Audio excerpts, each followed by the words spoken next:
Welcome to Real Estate IQ Wisdom for Smart Moves.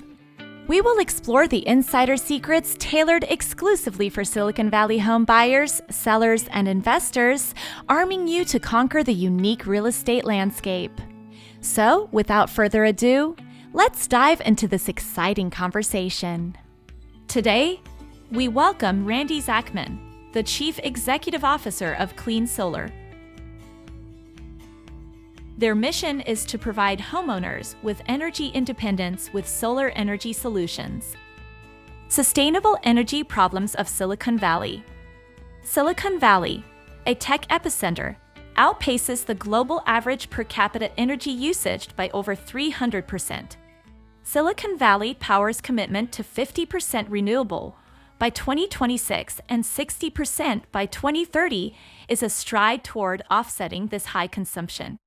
Yet the specter of energy poverty lingers, as 3 to 4% of Silicon Valley homes grapple with energy costs, despite interventions from local utilities. The following content is only for informational purposes. Please consult a licensed consultant for your specific situation, or if you need any specific legal or tax advice. Randy, welcome to the show. Thanks for having me. So what is Clean Solar and what do you do? So Clean Solar is a solar and battery installation company. We've been around for 16 years, operating in the Bay Area, which is one of the largest solar and battery markets in the country. So we're a rare entity that has made it 16 years in the solar space, providing lots of solar and batteries for residential and some commercial customers. And what is the process for installing solar panels? So typically what happens is we'll have a homeowner that will call into our office as we take we're kind of a soup to nuts installer. We take all the calls. They'll meet with an inside sales representative, which will ask them a bunch of questions so we can better prepare a proposal for them that's accurate to what they need. Sales rep will typically meet with them, give them all the pricing, talk about some of the challenges that might be with their installation, and see what their real needs and wants are. And then after signing a contract, we'll have our installers, so we don't subcontract out any work. It's all of our own employees. And we'll do a planning visit to make sure whatever the salesperson thought we could build can actually be built. So essentially an engineer verifying salesperson's work. And then we'll go through the whole permitting process with the local jurisdiction, the city, AHJ, however you think about that. And then we will have our installation crews eventually come out after the customer works with the project manager and determines a date and time and all that stuff. So installations typically take anywhere from 1 day to 6 or 7 days, depending on how large and complex. When it's completed, we then have a permit technician that comes out and does an inspection with the county or the city.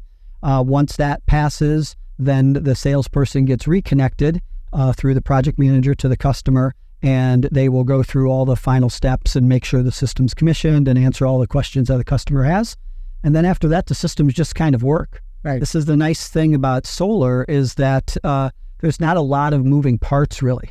Those solar panels are on the roof. They just collect energy. There's no fans or anything, right? It just kind of works. And so then customers just enjoy going from a $400 electric bill to a $10 electric bill every month. And what challenges do customers generally face when installing solar? So there can be a lot, actually. One of the little known facts in our industry is 40% of contracts that get signed don't actually get built. I see. So it's crazy, actually. I don't know of any other industry like that. At Clean Solar, we have a 3% fallout rate, but that's because we do a lot of effort on the front end, training salespeople, going through a lot of extra hoops at the beginning to make sure there's no surprises on the back end.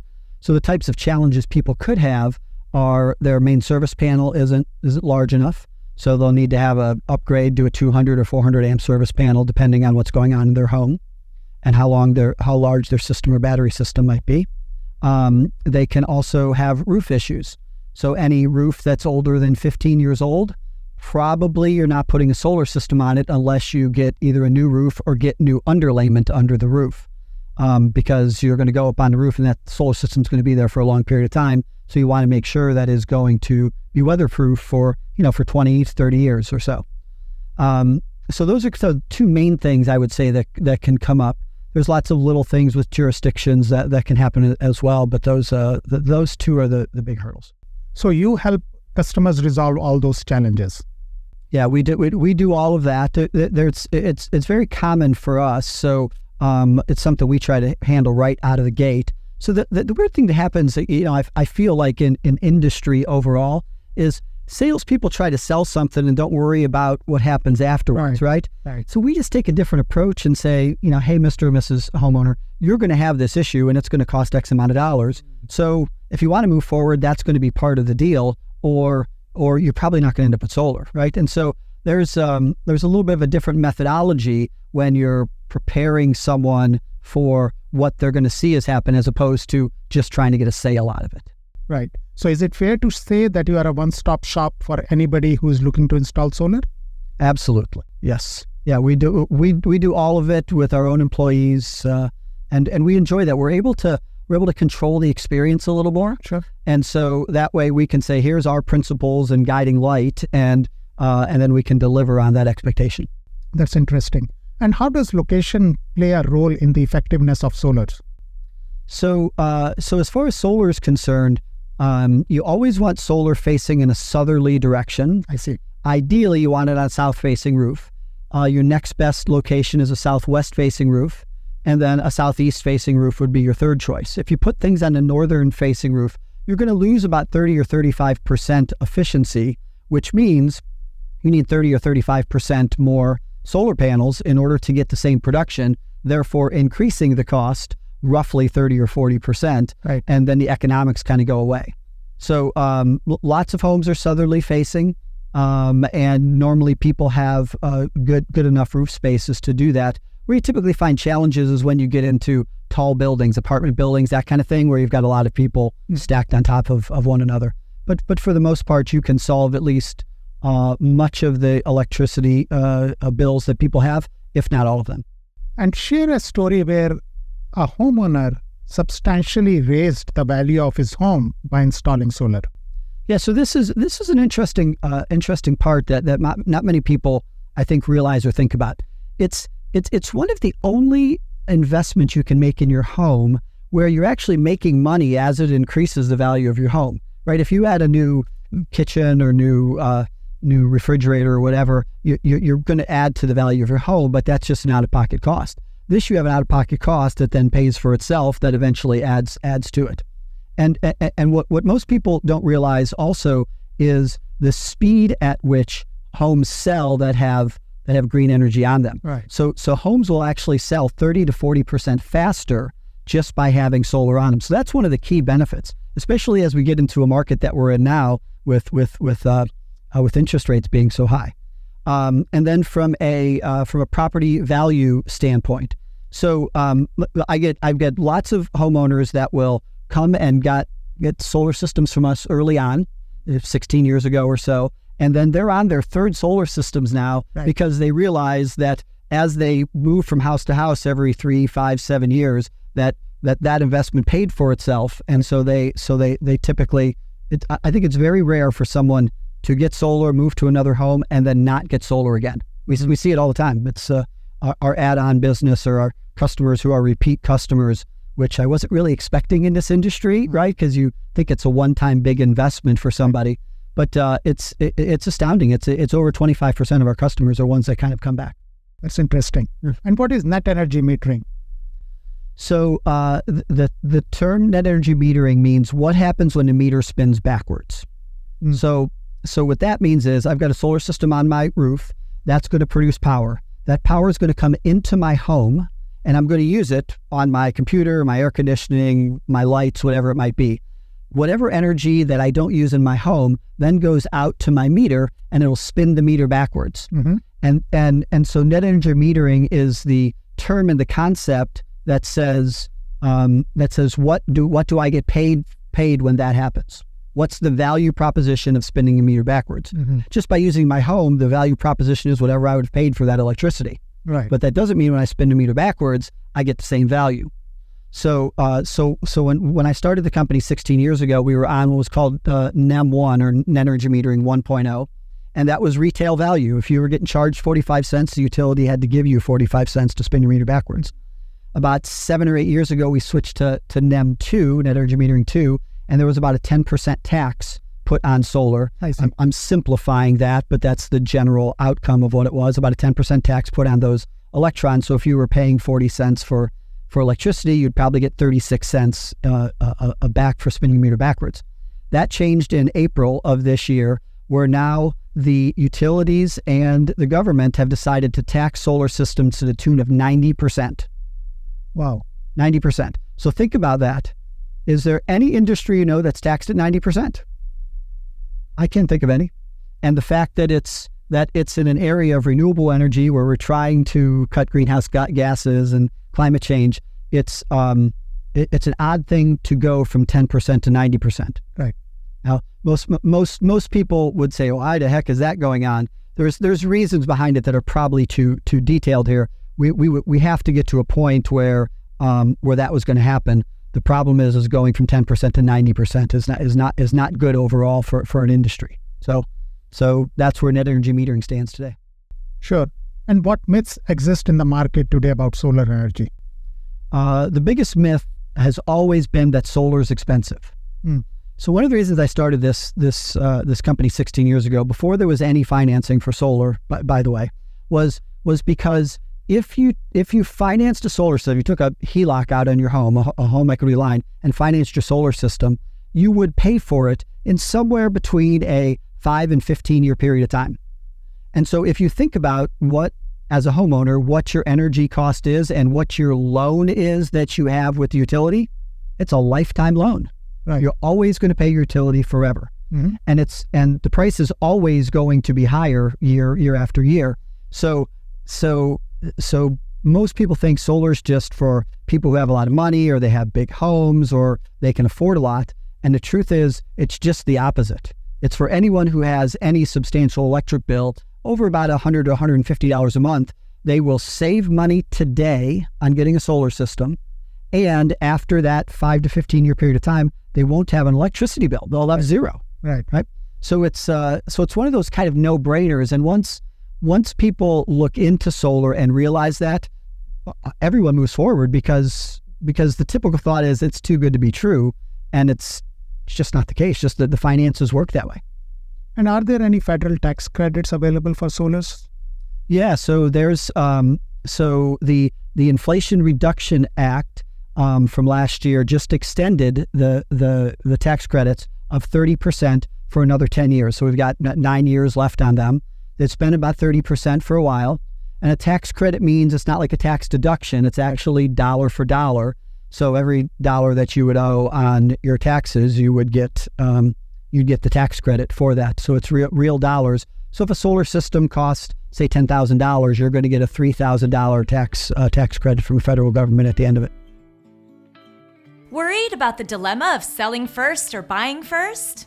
TradeMyHome.com, powered by Your Home Sold Guaranteed Realty, has the solution. With our guaranteed 24-hour cash offers, you won't risk owning 2 homes or being homeless. You can buy first and sell later. Are you upgrading or downgrading in the next 3 to 6 months? Text PAIR to 408-740-7400 for a free and no-obligation professional equity appraisal report.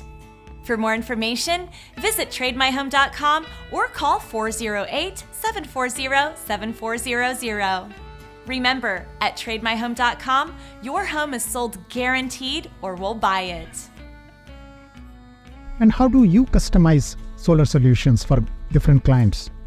So the first thing we have to do is ask a lot of questions, right? We have to understand, what are they really trying to accomplish? Sure. And so many customers now are purchasing batteries that it makes that whole thing more complex. Why are they getting batteries? Why are they getting solar? What's the ultimate goal? So from a simple standpoint, they're probably trying to get rid of an electricity bill, but more to that, are they trying to zero out the bill, or are they trying to get the best return on investment? Those two things are different. They're very different things. So we have those conversations with the customer, and then after that, then we design the system. Now, logistically, the roof can have limitations to that. So I mentioned we want to put things on southerly facing roofs. Right. So they might have a $1,000 electric bill, which is not that uncommon in this area. and they've only got roof space to fit 30 panels up there, and they want to zero out their bill. And they would need 40 panels to do that. So sometimes that can't happen. I see. So then you kind of talk through that issue, and there's varying different products too that you need to talk about. So if that issue exists where they want more solar than they can feasibly fit up there, you might look at more efficient solar panels. So therefore, you might get, a couple extra kilowatts out of something by putting more efficient solar panels up there. Now you pay a little more for that. It might take your ROI down, but it'll lower your bill also. So what's the real want from the customer? The other part of this is the battery storage. Because net energy metering has changed, battery storage is a key component to it. Because we don't really want to put electrons on the grid anymore, because you're taxed at 90%, you don't get any value of it. So you're just giving those electrons to the utility. No one wants to give anything to the utility, by the way. Yeah. And so instead of doing that, you put it into a battery, which then shifts when you're going to use that power. Oh, I see. Okay. So what ultimately happens is during the day when you're overproducing and you would normally spin the meter backwards, instead of spinning the meter backwards, you dump it into a battery. And then at 5 o'clock, 6 o'clock, 7 o'clock at night, whenever the sun goes down or your energy usage might go up, you come home from work and start using energy. Then instead of buying power from the utility, you're now buying it from the battery that you had stored from early on. So it makes for a nice, even grid scenario, which is really good for for what we need as a society or as a planet. You want your energy usage to be flat in general, and batteries give us that ability to do that. It also gives us the ability to insure ourselves away from wildfires, from brownouts, from blackouts, all those kind of things as well, to give yourself the energy independence that most people are feeling like they're needing these days, right? The trust in the utility has certainly gone down, and when you live in an area like this, right, you don't want to have to live like a caveman or cavewoman, right? So, and by having a battery, that helps with that situation. So are the batteries powerful enough to carry the entire load of the home? It depends. It depends on the load, and it depends on how much you've stored in there, and depends on what the goal is ultimately. So the short answer is yes. You just add more batteries. I see. Okay. By adding more batteries, that might mean you have to upgrade your electrical panel. So it might mean that. It might not mean that. It just depends. So the more electricity you're flowing through your home, the more you might need to alter things. But batteries, one battery will certainly give you power to power essential things in your home. Essential things, by the way, are not air conditioners. Okay. Right. Okay. But they're going to be your internet, your lights.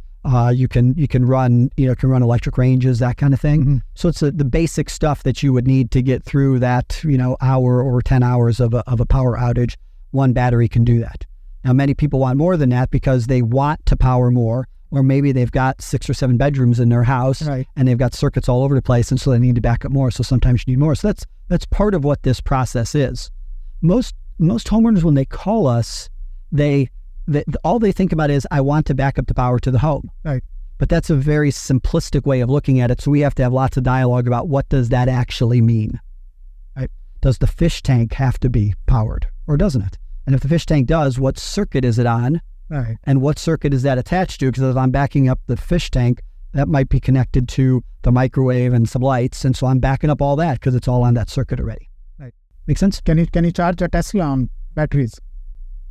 Yes. Yeah. So I just put a battery on my home, and I'm backing up my charger because I want, when the power goes out, I want to be able to charge my car. I don't want to be stranded. Right. So a very common thing. Uh-huh. And but that's where you start typically getting into extra batteries, because EV chargers and charging a battery is a higher load pull. As you can imagine, like there's more electricity flowing there. Right.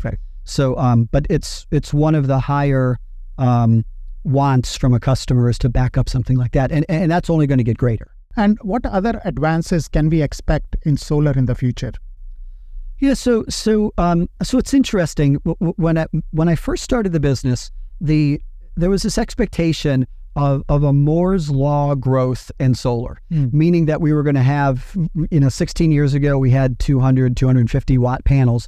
And so there's an expectation we'd have 1,000 watt panels in 3 or 4 or 5 years or something. because that's what Silicon Valley has taught us to expect, or Gordon Moore taught us to expect, right?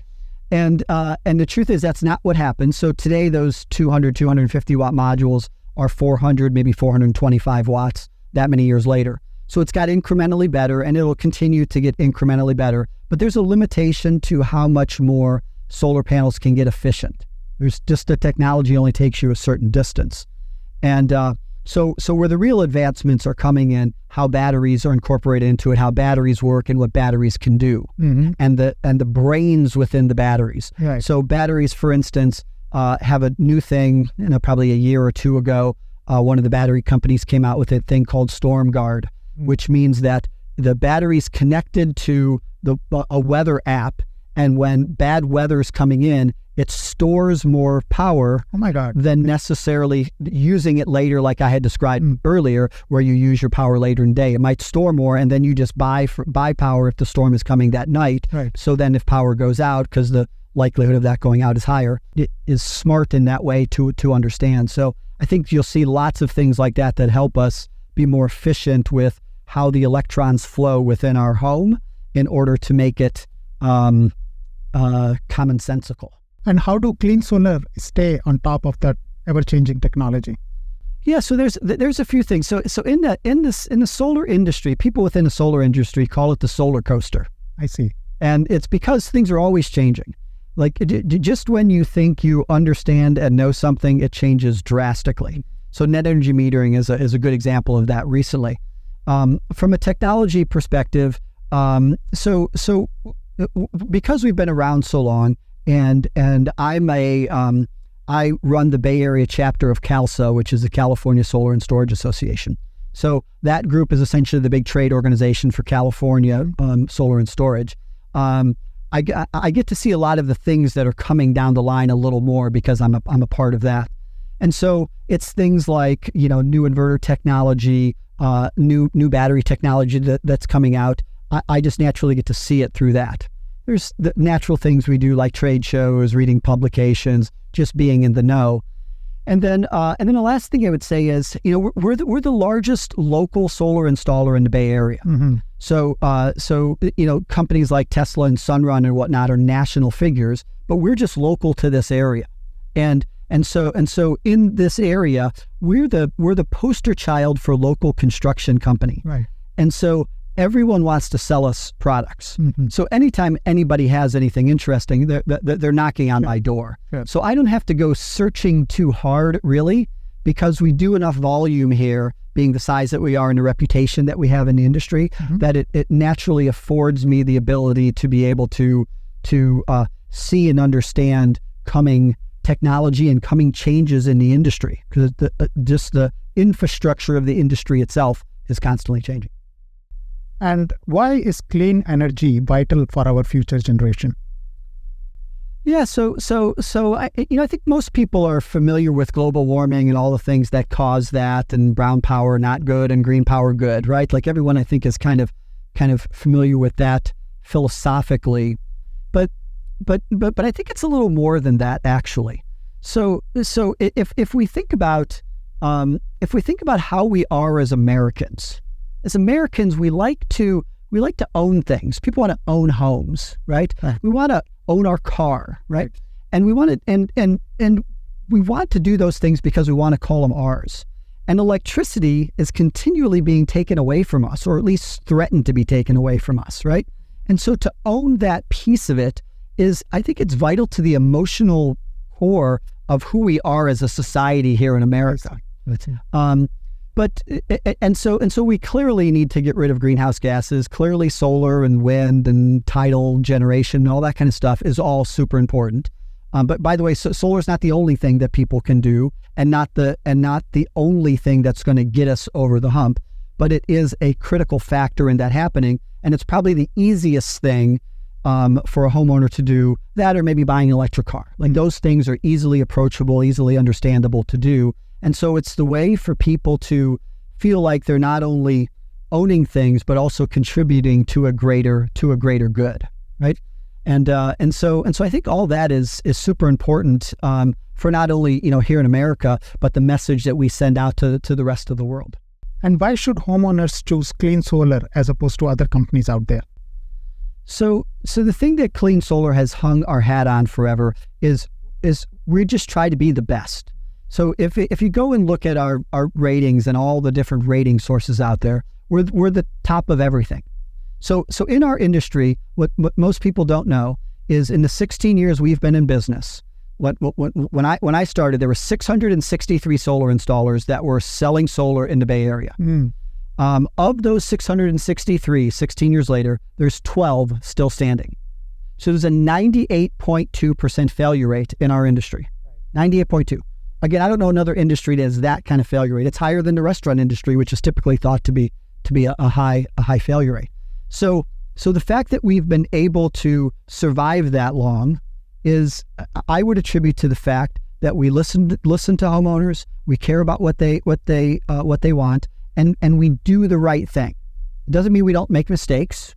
It doesn't mean we're not gonna do something that someone doesn't like. But as long as we come back and do what's right in the long run, that's what I think we've done consistently for 16 years. And I think all of our awards that we've gotten, we have a litany of awards, right? That you can see on our website, or I could list off. But it's those type of things, that getting that third party recognition, and then the homeowner feeling how we deal with them. I've been thinking about this a lot lately, actually. So I'm a consumer, just like everyone's a consumer. Sure. And when we buy things, we buy a refrigerator from Home Depot. And what happens if that refrigerator, something goes wrong or it starts making a noise? What do you expect when you call Home Depot? I feel like big companies are training the consumer to not expect very much from them. And they're expecting the consumer to do all the work. Take the refrigerator apart yourself, fix the fan yourself, right? Sure. That's what it feels like big companies are doing as they push the problems away. So your home is super intimate to everyone, right? And so to have a contractor that is there not pushing the problem away, but wanting to hear what the problem is that we can solve, I think is, I think we're going to see a resurgence of that actually over the coming decades with local business, whether it's contracting or selling cookies or whatever, right? Any of that stuff, that there's going to be a more of a personalization, that people start identifying that there's a value proposition to that, right? That we're not getting from the big companies. Randy, it has been a pleasure to speak with you today. Keep up the great work, and let's stay in touch. Thank you very much. Thank you for listening to the podcast and acknowledging the wisdom of smart moves in real estate in Silicon Valley. Please share this episode with a friend, subscribe, and leave us a review on Apple Podcasts or wherever you listen to podcasts at Real Estate IQ. Thank you to our sponsor, TradeMyHome.com, for their client commitment and for making this podcast possible. If you're considering buying or selling a home, visit TradeMyHome.com. Until next time, remember to stay ahead in the real estate game.